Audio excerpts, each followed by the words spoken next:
30 মিনিটে বাংলাদেশ থেকে বিতাড়িত করার জন্য বাধ্য করেছিলাম। আমার এই উল্লাপাড়া মাটিতে কোন কাদিয়ানি যদি জন্মগ্রহণ করে আস্থা করে আর কোন ভণ্ড পীর যদি আস্থা করে সেই 5 তারিখের মতো সকলে ঐক্যবদ্ধ হয়ে ভণ্ড পীর আস্থা কুড়িয়ে দিতে চাই। কারা দিয়েছে হাত তুলে দেখা। কতবার মাহফিল করেছি, খোদার কসম কোরআনের জন্য মাহফিল করে হক কথা বলি। আগামী বছর আপনারা দাওয়াত না দিলে আমার যেমন দাওয়াতের অভাব নাই, আপনাদের বক্তার অভাব নাই। কথা বলে ঠিক কিনা? আওয়ামী লীগের 16 বছরে পূজা মণ্ডপে কোন আলেম ওলামা আমরা দেখি নাই, যেরকম ঠিক কিনা?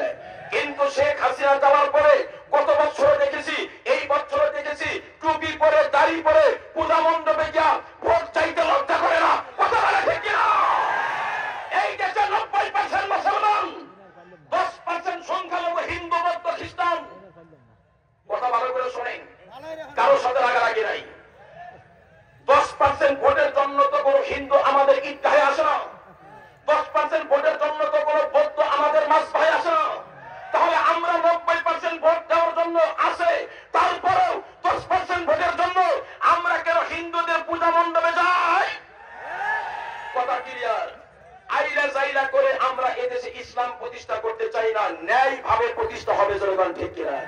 আমার কথা কেউ ভুল বুঝবেন না। আরেকটা কথা বলি, এই শেখ হাসিনা দেওয়ার পরেই একটা দলের নেতা উনি ঘোষণা করলেন কি সবাই মাফ করে দিলাম, আবার 3 দিন আগে আরেক দলের নেতা নাম কমুনা কারো মামলায় থাকবো না, যদি আপনারা নাটক করেন তাহলে মুক্তকে ফিরাইয়া দেন।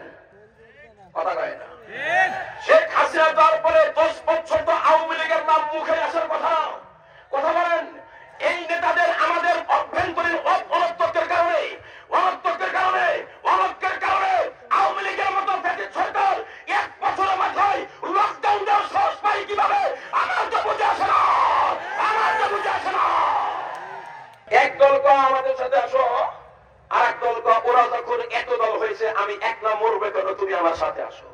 কথা বলেন, যদি আপনারা এই নাটক করেন